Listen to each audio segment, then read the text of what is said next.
Welcome to the Real Estate Espresso Podcast, your morning shot of what's new in the world of real estate investing. For Monday, September the 5th, I'm your host, Victor Menasce.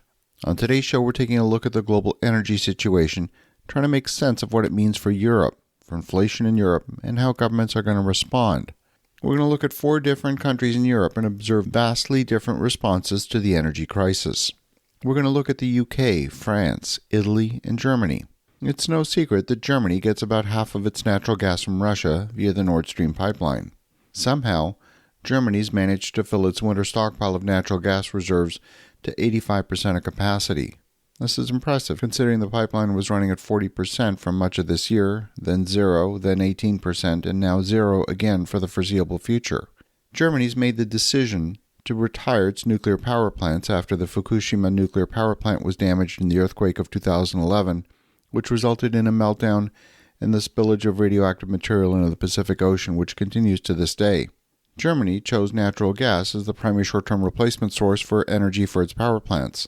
Germany had an inexpensive supply of gas from Russia and felt that Russia could be trusted as a stable source of supply. Now, if you look back over the past 5 years, energy prices have averaged about 30 euros per megawatt hour in the wholesale market in Germany. That's about the equivalent of 4 cents per kilowatt hour. And I think we would all agree that's a pretty low price.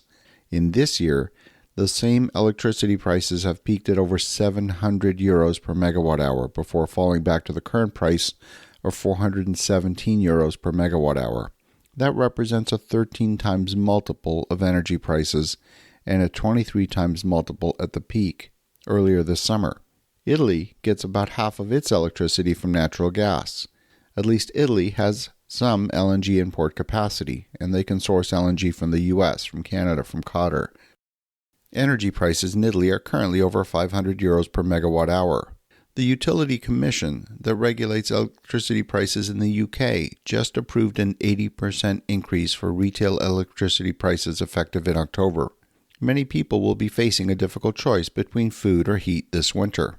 Prices in France have been historically double those of Germany. They've averaged about 60 euros per megawatt hour over the past 5 years. But even in France, prices have recently spiked at over 590 euros per megawatt hour. They're currently on a declining trajectory. Now, France gets about 70% of its electricity from nuclear, and they've had a long-standing policy based on energy security. In February of this year, France announced plans to build 6 new reactors, and they're considering building another 8. They currently have 56 reactors in service. France is the world's largest net exporter of electricity because of its very low cost of generation. And they've been a pioneer in developing nuclear technology. In fact, 17% of their electricity is derived from recycled nuclear material. So you might be wondering why prices have increased dramatically in France. After all, nuclear power plants are not subject to fluctuations in the spot energy prices, especially for natural gas. Well, France is contending with the worst nuclear outage in decades, after the regulator extended shutdowns of several key nuclear reactors due to corrosion problems, and at the same time, drought has curbed hydroelectric production. Out of France's 56 reactors, 32 of them are offline for maintenance. Instead of the usual net export of electricity from France, the country is facing a shortage right now as well. Now, the European Parliament is considering a wide range of measures, including price caps and windfall taxes on companies that make too large a profit from the current conditions. It's pretty clear that the only real short-term solution to prevent runaway inflation is for governments to subsidize the cost of energy. On the one hand, high energy prices will stimulate the investment in a more rapid shift to renewable sources like solar. A subsidy could create a false economy and delay the transition to those newer energy sources. Now let's put all of this in perspective.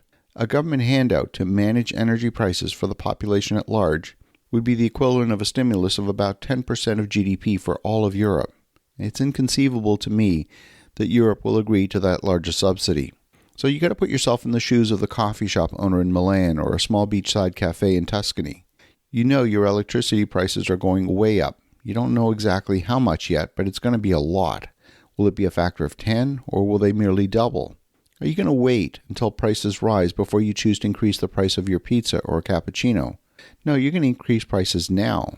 But wages in Europe are not rising right now. Most of the major employers rely on multi-year collective agreements. So employees are experiencing a 10% reduction in real income this year. All of that translates into a deep and pronounced economic slowdown in Europe this year, especially in Q4. And if your company exports to Europe, you can expect a drop in demand unless you're shipping natural gas. It's clear to me that we live in an interconnected world. Has the team of economists at the Federal Reserve properly modeled the global impact of a slowdown in one geographic area on another?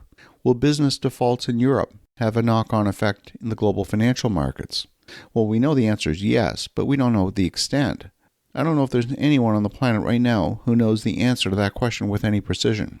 As you think about that, have an awesome rest of your day. Go make some great things happen. We'll talk to you again tomorrow.